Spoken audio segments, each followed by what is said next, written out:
My name is Rachel Thompson, and I'm 37 years old. 6 months ago, I buried my husband and 2 children alone while my parents attended my sister's birthday party instead. When I called them sobbing, breaking the news that David, Lily, and Ethan had been killed by a drunk driver, my father's response shattered what remained of my heart. "Today is Amanda's birthday. We can't come." Those 7 words ended more than just a phone call. They ended my role as the family doormat. What my family didn't know was that my husband's death would trigger something they never saw coming. The $5 million life insurance policy was just the beginning. The real shock came when they discovered what I'd built from the ashes of my loss, splashed across the front page of our local newspaper. But I'm getting ahead of myself. Before we begin this difficult journey, please take a moment to like and subscribe, but only if this story truly resonates with you. I'd love to know where you're watching from and what time it is there. Now, let me take you back to the morning that changed everything. It was a Tuesday morning in March. David had just finished making pancakes shaped like dinosaurs for Ethan, our 5-year-old, while Lily, 7, practiced her violin in the living room. I remember kissing them goodbye at 7:45 a.m., David's coffee breath mixing with maple syrup as he whispered, "Love you, Rachel. See you tonight for Taco Tuesday." Those were his last words to me. At 8:17 a.m., a semi-truck driver who'd been driving for 16 hours straight ran a red light at the intersection of Cedar and 5th in Boise, Idaho. The police said David never had a chance to react. The impact was instant, catastrophic. They told me later that none of them suffered, as if that was supposed to bring comfort. I was in a client meeting when the call came. "Mrs. Thompson, this is Officer Jenkins with the Boise Police Department. There's been an accident." The room tilted. My assistant's voice faded to white noise. Somehow, I made it to the hospital, though I don't remember driving. The corridor to the morgue stretched endlessly, fluorescent lights humming their mechanical sympathy. The identification process is something I won't describe in detail. There are some images that shouldn't live in anyone else's mind. I'll just say this. I had to identify them separately. First David, then Lily, then my baby Ethan. Each white sheet lifted was another piece of my soul torn away. The officer's words echoed hollowly. There was nothing they could have done. The drunk driver had walked away with minor scratches. He'd been arrested at the scene, blood alcohol 3 times the legal limit at 8 in the morning. I called my parents from the hospital parking lot. My hands shook so badly I could barely hold the phone. Mom answered on the 3rd ring, laughter in the background. "Mom," I choked out, "they're gone. David, Lily, Ethan, they're all gone." Silence. Then my father's voice, taking the phone. "What do you mean gone?" I explained through sobs. The accident, the drunk driver, the morgue, the funeral arrangements I needed to make. His response came calm and measured. "Rachel, today is Amanda's birthday. We've had the country club booked for months. We can't come." But the real nightmare hadn't even begun yet. To understand the full weight of my father's words, you need to know our family dynamic.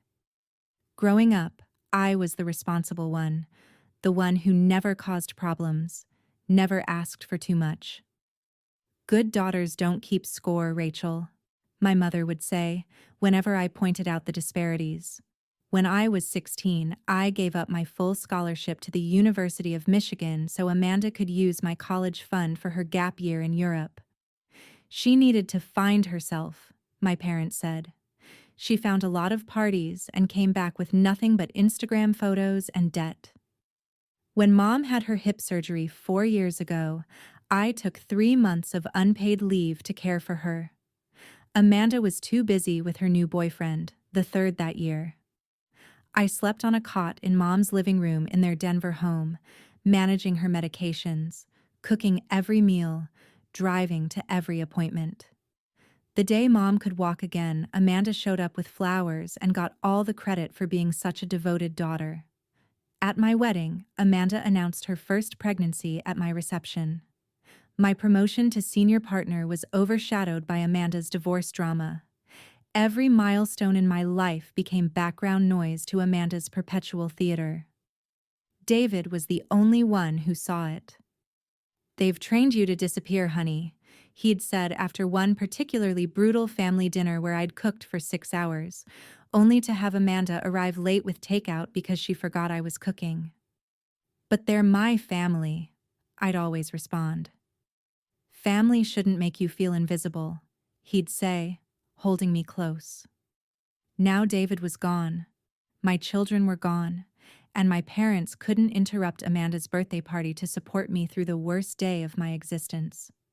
Good daughters don't keep score, but I'd finally started counting. "We can't disappoint her," my father continued, as if I hadn't just told him his grandchildren were dead. "You know how Amanda gets when plans change." In the background, I heard my sister's voice. "Is that Rachel? Tell her she better not be calling with some crisis today." "William, please," I begged. "I need you. I need Mom. I can't do this alone." "You're strong, Rachel. You'll manage. We'll call you tomorrow." The line went dead. I stared at my phone, certain I'd misheard. My hands were still covered in Ethan's favorite dinosaur band-aids from where I'd scraped them falling in the hospital parking lot. My children were lying in a morgue, and my parents couldn't be bothered to leave a birthday party.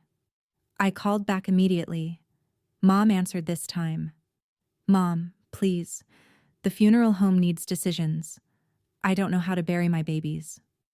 Her voice was whisper soft, the way it got when she didn't want to upset my father. "Your dad's right, sweetie. Amanda's been planning this for months. All her friends are here. We can't just leave." "My children are dead," I screamed into the phone. Several people in the parking lot turned to stare. "Don't be dramatic, Rachel. We'll help you next week. The funeral can wait a few days, can it?" "The funeral can wait." As if my 5-year-old son and 7-year-old daughter were appointments that could be rescheduled. As if David's body wasn't lying on a metal table, waiting for someone who loved him to say goodbye. His next words would haunt me forever. "Today is your sister's birthday. We can't disappoint her." 20 minutes later, as I sat in my car trying to breathe, my phone rang. "Amanda. Why did you have to call during my party?" Her voice was sharp, accusatory. "You've completely killed the mood. Mom's upset, Dad's annoyed, and my friends are asking questions." "Amanda," I said slowly. "David is dead. Lily is dead. Ethan is dead." I heard. "That's terrible, really. But why did you have to ruin my special day with your drama? Couldn't this have waited until tomorrow?" "Your drama."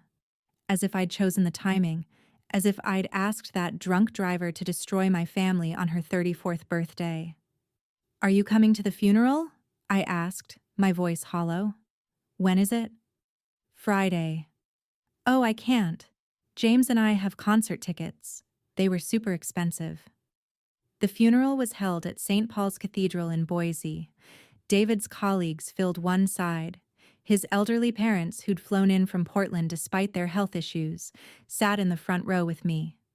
The other side, where my family should have been, remained empty. I stood alone between 3 coffins. The smallest one, Ethan's, had dinosaurs painted on the side because the funeral director's daughter had heard about his love for them and painted them herself. Lily's had musical notes. David's was simple oak, the kind he'd always said he wanted. That night, Amanda posted photos on Facebook from her birthday party. She was laughing, holding champagne, surrounded by friends. The caption read, "Best birthday ever. So grateful for everyone who made today special. Blessed Chachoas birthday girl, Washa 34 and thriving." 67 likes, 12 comments about how gorgeous she looked. Not one mention of her dead nephew and niece. "Why did you have to ruin my special day with your drama?" If you've ever felt invisible in your own family, you know this pain runs deeper than words. Take a moment to leave a comment. Have you ever had to set boundaries with family who took you for granted? Your stories help others know they're not alone. And if this resonates with you, please consider sharing it with someone who might need to hear that their feelings are valid.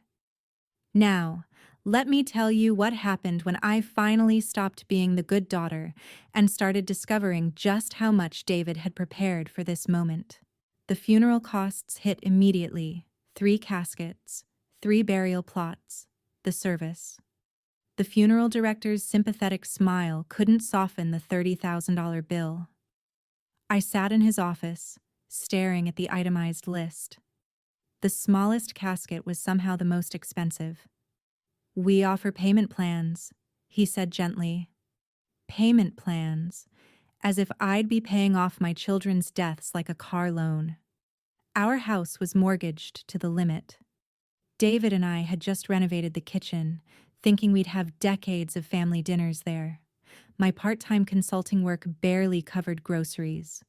David had been the primary earner, and his income stopped the moment that truck hit them.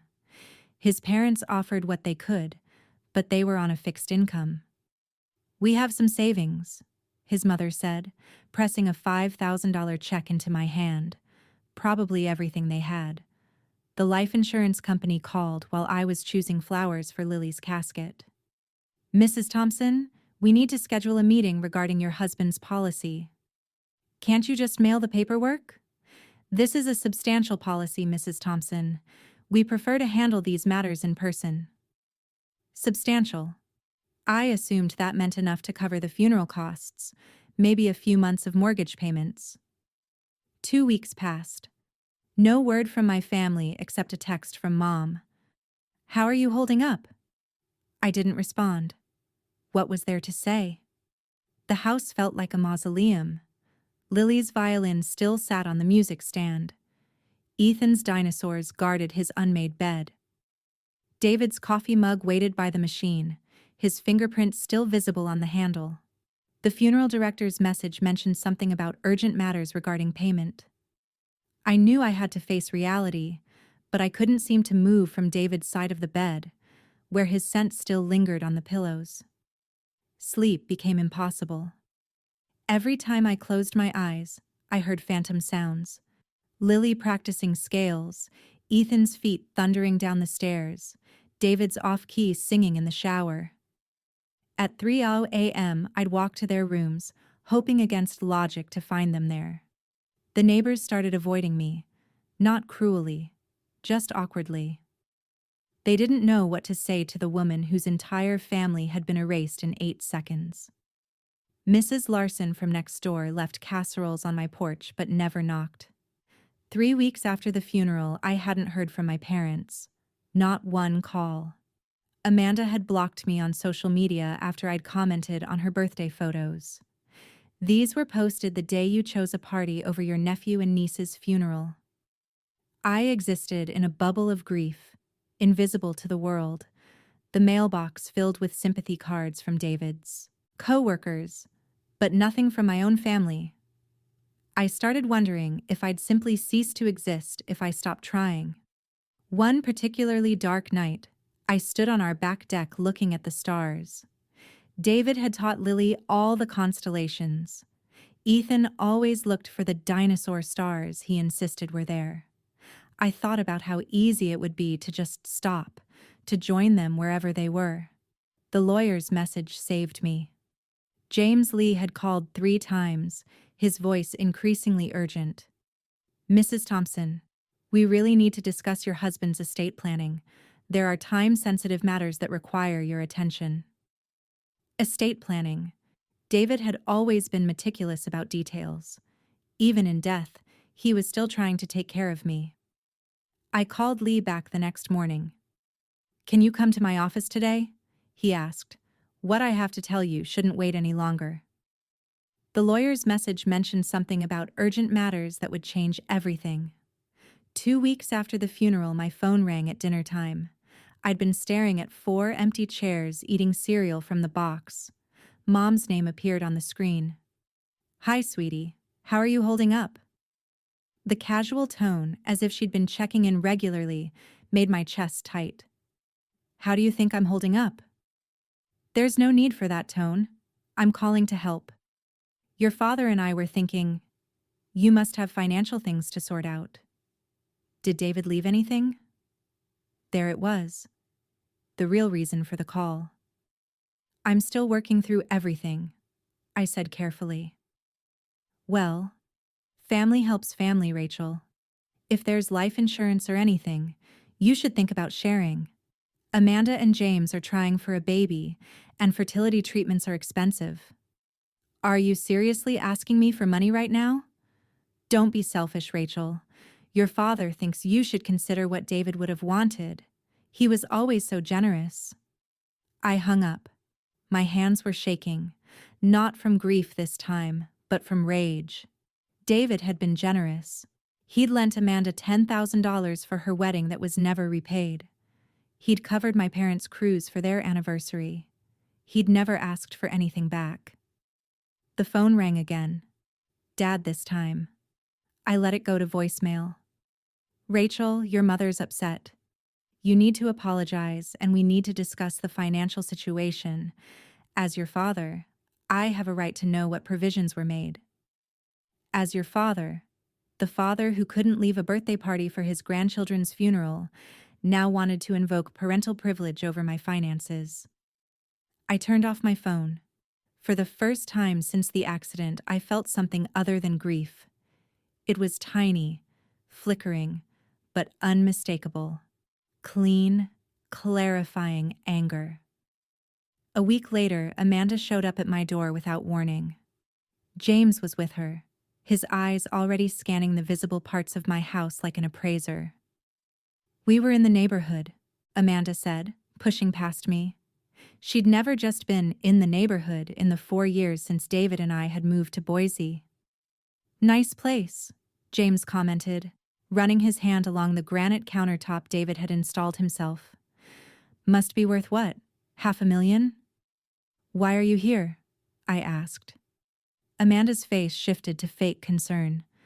"We're worried about you, Rachel. All alone in this big house. It's not healthy." "You weren't worried about me 3 weeks ago. That's not fair. We had plans." She walked into the living room, noting the new television, the piano we'd bought for Lily. "You know, this is really too much space for one person." "What are you suggesting?"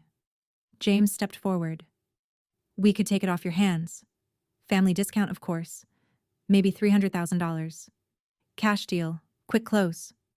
The house was worth at least $500,000. Even in a quick sale. They both knew it. "You need to leave," I said quietly. "Don't be ridiculous," Amanda snapped. "We're trying to help. You're being selfish, hoarding all this space alone. Get out, Amanda, get out." They left, but not before Amanda delivered her parting shot. "Mom and Dad are right about you. You've always been ungrateful. I would never treat family this way." As their car pulled away, I noticed James taking photos of the house with his phone. They were already planning their next move. Amanda's parting words revealed their true plan. They weren't done with me yet. That evening, my father called. His voice had the same tone he'd used when I was a child and had disappointed him. "Your sister tells me you were rude to her?" "She tried to buy my house for $200,000 under market value." "Family helps family, Rachel. You need to think about others for once." "For once?" My voice cracked. "I gave up my scholarship for Amanda. I nursed Mom after her surgery. I've been helping others my entire life. No one asked you to do those things. You chose to be a martyr." The word hit like a slap. "Amanda needs money for IVF," he continued. "You have a big house. Life insurance coming. You could help." "Dad, I just buried my children." "That was a month ago, Rachel. It's time to move forward. Amanda's trying to create life. You should support that instead of wallowing." Wallowing. My 5-year-old son was dead, and I was wallowing. If you don't start thinking about family, we'll have to reconsider our relationship with you. What relationship? I asked. You didn't come to the funeral. You haven't called. You haven't even met me for coffee. We have our reasons. You've always been difficult, Rachel. Amanda would never put us in this position. Then go be with Amanda. Are you giving us an ultimatum? No, Dad, I'm done. If you want to cut me off, then do it. There was a long pause. You'll regret this, Rachel. When you're alone with no family, you'll regret pushing us away. I'm already alone. Then so be it. The line went dead. I stared at the phone, waiting to feel devastated. Instead, I felt free. For the first time in my life, I'd chosen myself. The next morning, attorney James Lee arrived at my door. He was a tall, distinguished man in his 50s, carrying a leather briefcase that looked expensive. Mrs. Thompson, I apologize for the intrusion, but you haven't returned my calls. I'm sorry, I haven't been checking messages. May I come in? What I have to discuss is extremely important. We sat in David's office. Lee pulled out a thick folder, his expression serious but kind. Your husband was one of the most prepared clients I've ever had. He updated his will every year, and his life insurance policies are substantial. Policies, plural. Mrs. Thompson, your husband held multiple life insurance policies totaling $5 million. The room spun. That's impossible. We lived paycheck to paycheck sometimes. He was very specific about keeping this private. He said, and I quote, "My wife sacrifices enough for everyone else. This is for her alone." Lee continued, "There are also specific conditions attached to these policies. Your husband was very particular about certain circumstances." What kind of circumstances? I'll need to review everything with you in detail, but there are provisions regarding family members, charitable giving, and some very specific instructions about distribution. David planned all this. Your husband came to me 8 years ago, right after your daughter was born. He said something I'll never forget. My wife's family doesn't value her, but I want to make sure she's protected if anything happens to me. My eyes filled with tears. Even in death, David was still protecting me. There's more, Lee said, pulling out another document. But I think you should read this letter from your husband first. He wrote it 2 years ago with instructions to give it to you if... He trailed off. Your husband was very specific about certain conditions, Mrs. Thompson. A week later, an email arrived from Global Life Insurance. The CEO, Elizabeth Carter, requested a personal meeting. This is highly unusual, her email read, but given the circumstances and the size of the policy, I'd like to handle this personally. I Googled her. Elizabeth Carter was on Forbes's list of 50 most powerful women in business. Why would she want to meet with me personally? At her office in Salt Lake City, Elizabeth greeted me warmly. She was younger than I expected, maybe 44, with kind eyes behind designer glasses. Mrs. Thompson, I knew your husband professionally. He consulted for us several years ago on a data security project. I hadn't known that. David often took side consulting work but rarely discussed the details. He impressed everyone here with his thoroughness and foresight. When he purchased his life insurance policies, he insisted on certain unusual provisions. Attorney Lee mentioned conditions. Your husband anticipated potential complications with your family. He built in safeguards to protect you. She pulled out a document. He also recorded a video statement to accompany the policy. Would you like to see it? My heart stopped. A video, David's face, his voice. I wasn't sure I was ready. I'll give you privacy, Elizabeth said, setting up a laptop and leaving the room. David appeared on screen, sitting in what looked like Lee's office. He was wearing his favorite blue tie, the one Lily had picked out for Father's Day. Rachel, if you're watching this, it means I'm gone. I'm so sorry, my love, but I need you to know I've prepared everything. Your family can't touch this. It's all for you. Use it to build something beautiful from this pain. Mr. Thompson was one of our most prepared clients, Mrs. Thompson. His foresight was extraordinary. Sometimes the people who should support us most become our greatest source of pain. But what if I told you that my husband, even in death, had prepared something that would change everything? If you're curious about what happened next, make sure you're subscribed with notifications on. And please share in the comments. Have you ever discovered that someone was protecting you in ways you never knew? Your story might help someone realize they're valued more than they know. Let's continue with the day everything shifted and my family learned exactly what they had thrown away. 2 months had passed since the funeral when I ran into Amanda at Whole Foods in Boise. I was buying Lily's favorite cereal. Somehow, I still couldn't stop. When I heard her voice behind me, "Oh my God, everyone, this is my sister I was telling you about." She was with 3 friends, all holding wine bottles for what looked like a day drinking session. Amanda's voice carried across the store. The one whose husband died and left her everything while the rest of us struggle. People turned to stare. A mother pulled her children closer, as if tragedy was contagious. "It's so sad," Amanda continued, her voice dripping with fake sympathy. "She's hoarding millions while her own sister can't afford IVF. Can you imagine being that selfish?"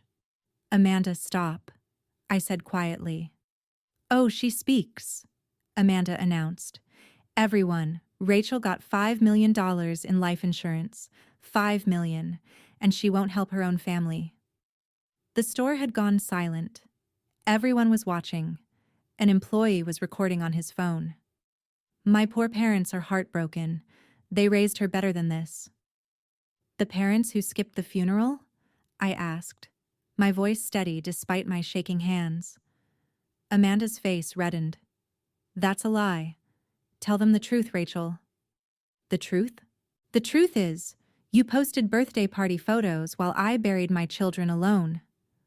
"You're delusional with grief," Amanda announced to the growing crowd. "This is why we're considering having her evaluated." The store manager approached with security. "Ma'am, I need you both to—" "I'm leaving," I said, abandoning my cart. As I walked past, Amanda grabbed my arm. "This isn't over. Mom and Dad know lawyers too." The store manager approached with security, but the damage was already done. 3 days later, I received a text from Mom. "Family meeting, our house, 2 p.m. Don't make this harder than it needs to be." I arrived at their Denver home to find 20 relatives packed into the living room.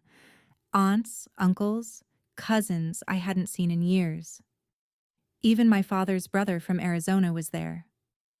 "This is an intervention," my Aunt Susan announced, holding what looked like prepared notes. "An intervention for what?" "Your mental state," Mom said. "Grief has clearly affected your judgment."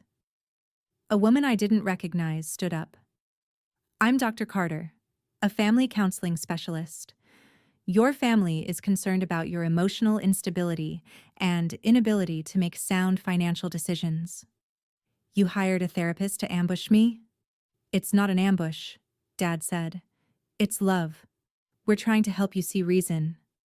Amanda sat in the corner, tissue in hand, performing grief she'd never shown for my children.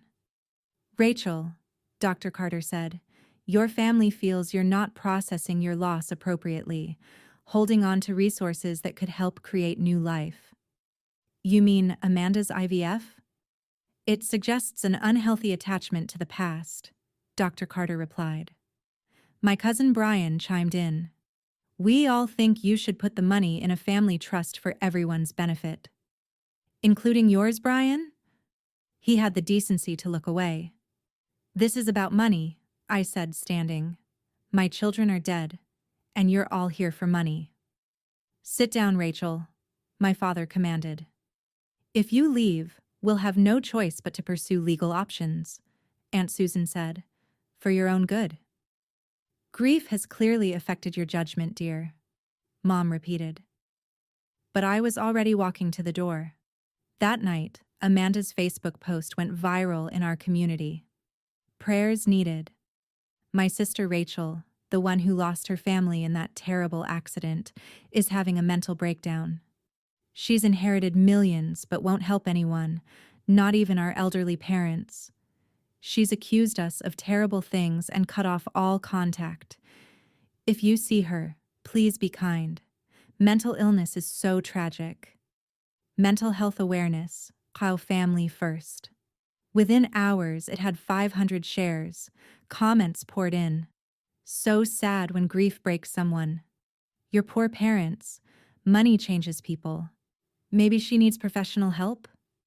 My phone exploded with messages from mutual acquaintances offering support while fishing for details. The local grief support group leader called to say I was temporarily suspended pending resolution of concerns. But then something unexpected happened. David's best friend Mark commented, "This is lies. Rachel's family skipped the funeral for your birthday party. I was there. I saw the empty seats. Delete this post, or I'll share the funeral guest book." Amanda deleted his comment within minutes, but screenshots were already circulating. David's former colleague added, "I delivered food to Rachel while you were posting party pics. Stop this." Then David's mother, sweet 69-year-old Margaret, posted her own response. "Amanda Parker, you are a liar. I flew from Portland with 2 hip replacements to bury my son and grandchildren. You were not there. Your parents were not there. Rachel stood alone. I have photos." The tide began to turn, but Amanda had one more card to play. She posted a final update. "Some people's true colors show when money enters the picture. I'm done trying to help someone who doesn't want it." Boundaries. Toxic family. Some people's true colors show when money enters the picture. She was right about that. The meeting with Elizabeth Carter changed everything. She sat across from me in her corner office, $5 million in insurance documentation spread between us. "This is real?" I kept asking. "Very real. Your husband purchased these policies incrementally over 8 years, paying monthly to avoid detection. He never wanted your family to know. The first policy was for $2 million, purchased when Lily was born. The second, for another $2 million, when Ethan arrived. The third, for $1 million, was bought 2 years ago after what David's notes called the Christmas incident. He kept detailed records," Elizabeth explained, "every interaction with your family that concerned him. He was building a case for why this money needed protection." She played another portion of David's video. "Rachel, I know you'll want to share this with everyone. It's who you are. But please, my love, don't. Your family has taken enough from you. This money is for you to build something beautiful. Create something that would make the kids proud." Through tears, I made a decision. I want to create a foundation, the Thompson Family Foundation, for children who've lost parents to drunk driving. Elizabeth smiled. "Your husband predicted you'd say that. He left suggestions." 6 months of quiet building followed. I worked with attorney Lee to establish the foundation using $3 million as the initial funding. The remaining $2 million stayed in conservative investments for my future. I personally reviewed every application. The first scholarship went to a little girl named Sophie, the same age Lily would have been, who'd lost both parents to a drunk driver. Her grandmother cried when I called with the news. By month 5, we'd helped over 100 families, funeral costs, therapy, education funds, all the things I'd needed when my world collapsed. I kept it quiet, working under the radar. No social media announcements, no press releases, just quiet, meaningful work that gave me purpose. "Your husband said you'd know what to do with this, Mrs. Thompson." He was right. The Thompson Family Foundation grew faster than I'd imagined. Attorney Lee connected me with other philanthropists who'd lost children. We partnered with MAD, establishing grief counseling programs specifically for young siblings of drunk driving victims. "This is remarkable," Lee said during one of our meetings. "You've helped more families in 6 months than most foundations do in years." It's what David would have wanted, what Lily and Ethan would have wanted. We funded a music therapy program in Lily's name. She'd loved her violin, and now other grieving children could find solace in music. Ethan's dinosaur library sent books to children who'd lost siblings because stories had always comforted him during tough times. I hired 2 employees, both mothers who'd lost children to drunk drivers. We understood each other without words. Our office became a sanctuary of shared grief transformed into purpose. Local hospitals began referring families to us. Police departments kept our cards to give at accident scenes. One officer told me, "You're saving lives, Mrs. Thompson. These families have hope because of you." The foundation's bank account grew through unexpected donations. David's company contributed $100,000 in his memory. His parents, despite their modest means, sent monthly checks with notes for our grandchildren's legacy. But I kept it all quiet. No fanfare, no recognition. This was sacred work, untainted by my family's greed. Then a reporter called. "Mrs. Thompson, I'm doing a story on local heroes. Your foundation has helped over 500 families. The community needs to know about this." "I prefer to stay anonymous." "I understand, but your story could inspire others. Think of the families you could reach." I thought of all the parents standing where I'd stood, alone and broken. "Maybe it's time," I agreed. "One interview, but focus on the foundation, not me." "This foundation will be their legacy, Mr. Lee. Their love lives on through every family we help." The morning the article published, I was at the cemetery placing fresh flowers on their graves. My phone stayed silent in my car. I wanted this moment of peace before the world intruded. The headline read, "Local Widow Transforms Tragedy into Hope. The Thompson Family Foundation has helped 500 families heal." The article featured a photo from our recent fundraising gala. I stood surrounded by families we'd helped, all of us wearing pins with Lily and Ethan's pictures. The reporter had done her research, detailing not just the foundation's work, but the story behind it. The drunk driver, the 3 coffins, the woman who stood alone at the funeral and chose to transform her pain into purpose. She'd interviewed families we'd helped. Sophie's grandmother was quoted, "Rachel Thompson saved us. When everyone else saw just another tragedy, she saw a little girl who needed hope." The final paragraph mentioned the $5 million insurance policy that funded it all, calling me Entrepreneur of Heart and announcing I'd been named Philanthropist of the Year by the Idaho Charity Commission. By 8 a.m., my phone was exploding. 47 missed calls from Dad, 83 text messages from Amanda, 12 voicemails from Mom. The first text from Amanda, "OMG, Rachel, why didn't you tell us?" The second, "We're so proud of you." The third, "Call me immediately." The 4th through 80th were variations of demands, guilt, and sudden affection. Dad's voicemail, "Rachel, this is your father. We need to discuss the foundation immediately. As your family, we should be on the board. Call me back." Mom's messages grew increasingly frantic. "Sweetie, the neighbors are all talking about the article. Why didn't you tell us? We could have helped. We're your parents." Then came the Facebook posts. Amanda shared the article with a lengthy caption about her amazing sister and how our family always supports each other. Local widow transforms tragedy into hope for hundreds, and her family just found out. Within hours, my parents were at my door. I watched through the security camera as they rang the bell repeatedly. "Rachel, we know you're home. Dad shouted. Mom was crying, performance tears I'd seen before. Please, sweetie, we're so proud of you. We always knew you'd do something wonderful. I didn't answer. Amanda arrived 20 minutes later with James. They'd brought flowers, grocery store carnations with the price tag still on. Rachel, Amanda called out. This is ridiculous. We're family. The foundation needs us. My neighbor, Mrs. Larson, came out. She's not home, and after what you all did, I'd stay away if I were you. What we did? Amanda's voice went shrill. We're her family. Family doesn't skip funerals for birthday parties, Mrs. Larson shot back. She'd been there.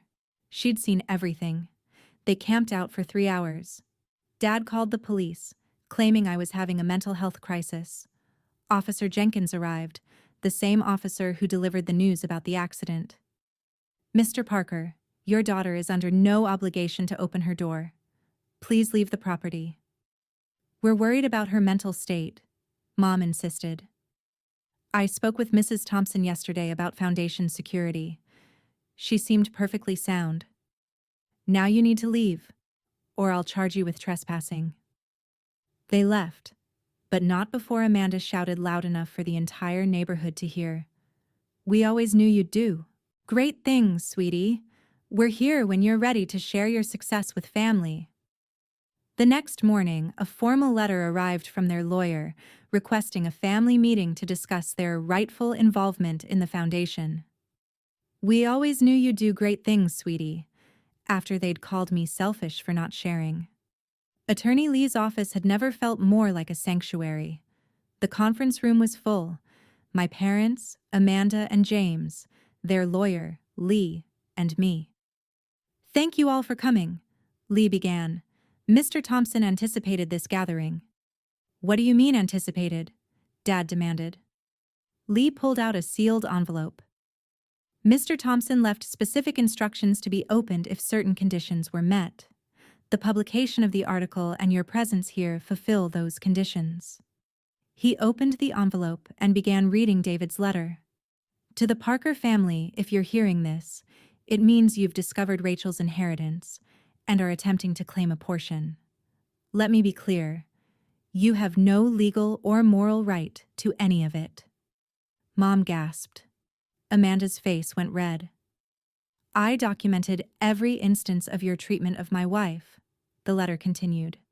The birthday parties you prioritized over her achievements, the money you borrowed and never repaid, the emotional manipulation disguised as family obligation.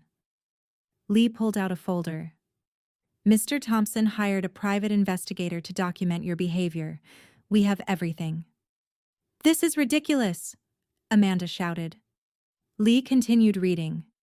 If you abandoned Rachel during the funeral, which I suspect you did, you forfeited any claim to sympathy or support. The Foundation's bylaws specifically exclude anyone who failed to attend the funeral of Lily, Ethan, and myself. How could he know? Dad started. There's more, Lee interrupted.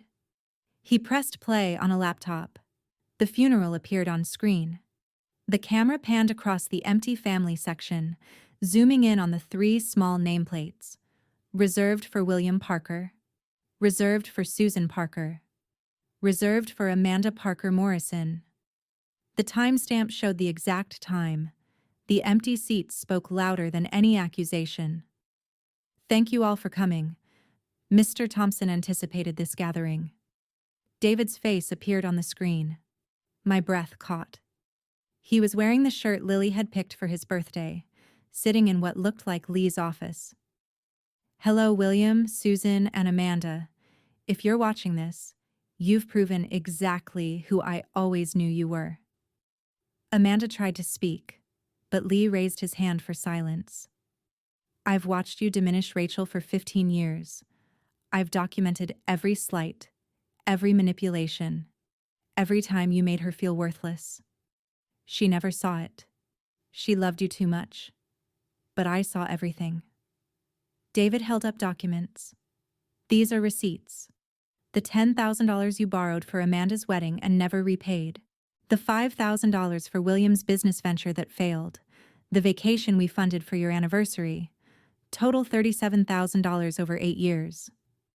Dad's face had gone pale. But here's what matters. I had our entire funeral filmed professionally, multiple angles. If you weren't there, and I'm betting you weren't, it's all documented, time-stamped, indisputable. The video switched to funeral footage. The priest's voice echoed. We gather to remember David, Lily, and Ethan Thompson. The camera captured every empty seat, every absent family member. Rachel, David's voice continued, if your family is hearing this, it means they've come for the money. Don't give them a penny. They had their chance to be family when you needed them most. Then came the killing blow. To the Parkers, every major charity in the state has been notified of your behavior. The documentation has been shared with the foundation board. Any attempt to claim connection to the Thompson Family Foundation will result in immediate public release of this video. Amanda was crying now, real tears for once. But that wasn't the only surprise, Lee said, pulling out another document. The Whole Foods video went viral within days. Someone had edited it with Amanda's birthday party photos, creating a split screen of her celebrating while the funeral timestamp ran below. The caption read, "This woman partied while her sister buried 2 children. Now she wants the inheritance money." Amanda's marketing firm fired her within a week. The official statement cited values misalignment, but everyone knew the truth. Her clients had seen the video. James's business partners pulled out of their joint venture. We can't be associated with this, one told him publicly on LinkedIn. His reputation in the community was destroyed. Dad's position on the church board ended abruptly. The pastor called him personally. William, the congregation has lost faith in your moral leadership. The same church where he'd preached about family values for 20 years. Mom's charity circle excluded her from the annual gala. The invitation was rescinded with a curt note. Given recent revelations, your presence would be inappropriate. Her social standing, carefully cultivated over decades, crumbled overnight. Their neighbors stopped speaking to them. The country club revoked their membership. Even their extended family distanced themselves. We had no idea, my aunt posted on Facebook. If we'd known they skipped the funeral, we never would have participated in that intervention. The local news picked up the story. Family greed exposed, how one woman's tragedy revealed her family's true nature. They interviewed Mrs. Larson, Mark, and 3 families our foundation had helped. But the most damaging blow came from Amanda's own friend who'd been at Whole Foods. She posted, I was there. Amanda was laughing about her sister's grief. It was disgusting. I'm ashamed I ever called her a friend. Karma doesn't always come quickly, but it always comes. I refused every interview request. When reporters called, I simply said, the foundation's work speaks for itself. No comments about my family, no public statements about the drama, just dignified silence. The foundation continued growing. We expanded to 3 more states, helping thousands of families. Every dollar was accounted for, every family vetted, every story honored. At Christmas, I sent my parents and Amanda cards. Simple, elegant, with no money enclosed, just a printed note. Wishing you peace this holiday season. A donation has been made to the Thompson Family Foundation in your name. The donation receipts showed $100 each. Enough to be legitimate, not enough to be generous.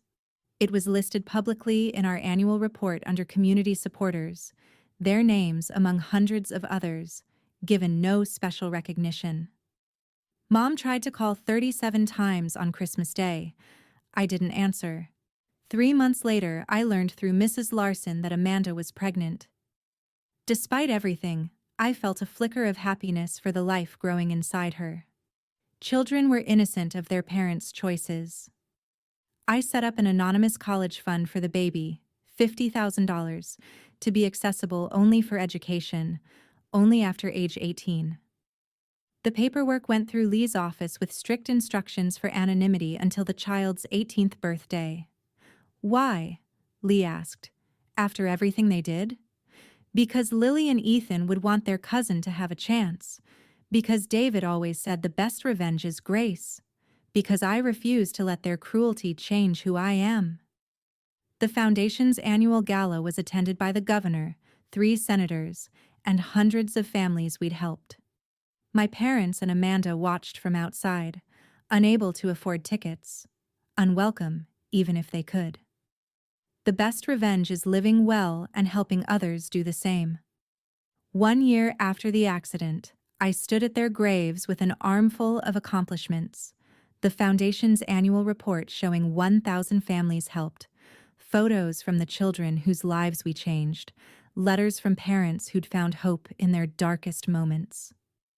"We did it, David," I whispered to his headstone. "Your plan worked perfectly."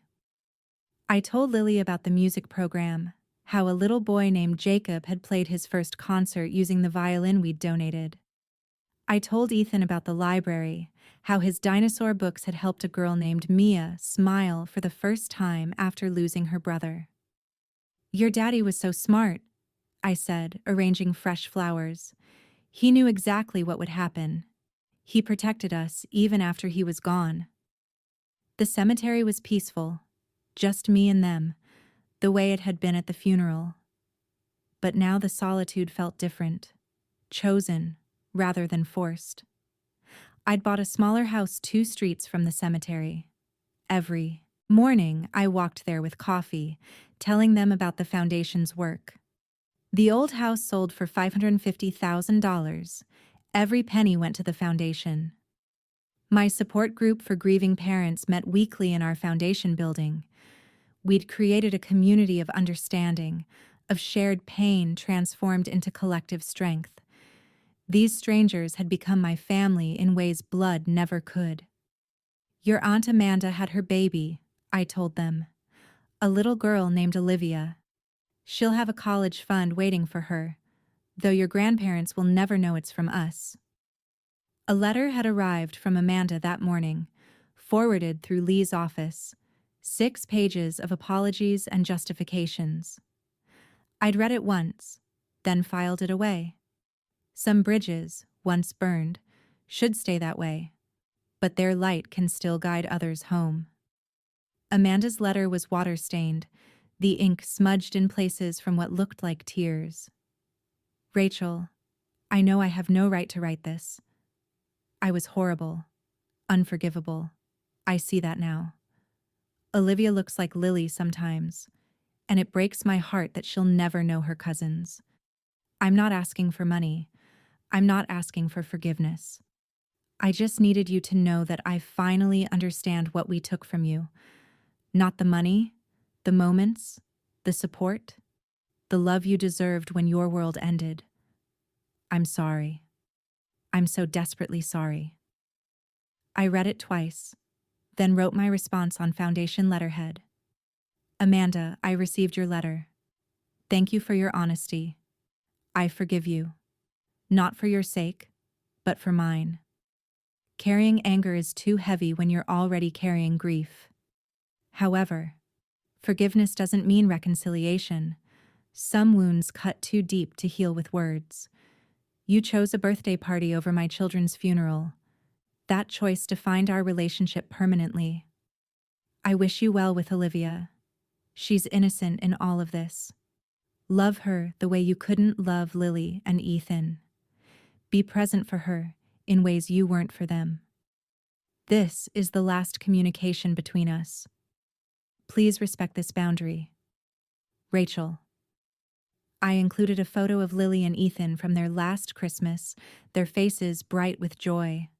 On the back, I wrote, "For Olivia, so she knows they existed."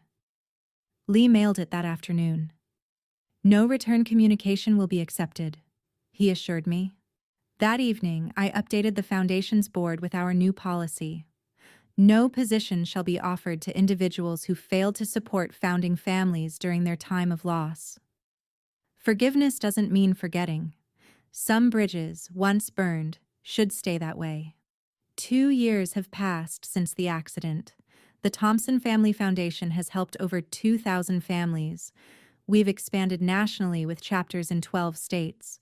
The children we've helped have started calling themselves Thompson Bears. Lily would have loved that. I've learned that family isn't about blood. It's about showing up. My real family now includes Mark and his wife, who never missed a grief counseling session with me, Mrs. Larson, who still brings casseroles, but now stays to eat them with me, David's parents, who video call every Sunday to hear about the foundation's work. The private investigator David hired sent me one final report. My parents sold their house and moved to a small apartment. Amanda and James divorced after the financial pressure broke them. She's raising Olivia alone, working 2 jobs. The college fund I set up continues to grow, waiting for a little girl who will someday have chances her mother denied herself through cruelty. Some people are lessons, not blessings. My parents taught me that love shouldn't come with conditions. Amanda taught me that shared DNA doesn't guarantee loyalty. Their abandonment taught me that sometimes the family you choose is stronger than the family you're born into. But David, Lily, and Ethan, they taught me that real love transcends death.